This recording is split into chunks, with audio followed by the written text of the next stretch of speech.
Party के आप मजदूर सभा उत्तर प्रदेश आप अध्यक्ष महोदय जी, एक बार मैं चाहती हूँ कि जोरदार ताली बजा करके आप लोग स्वागत कर दीजिए।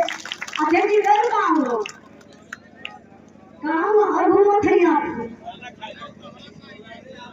और इस प्रोग्राम के संयोजक आप माननीय जीतलाल यादव, ग्राम प्रधान सिंघोला के धरती से आप प्रधान जी कहाँ बैठे बनी, एक बार जोरदार ताली बजा के आप लोग प्रधान जी का स्वागत करिए। बहुत बहुत दिल से धन्यवाद। आज बहुत खुशी की बात है, आज इस महफिल में आप लोग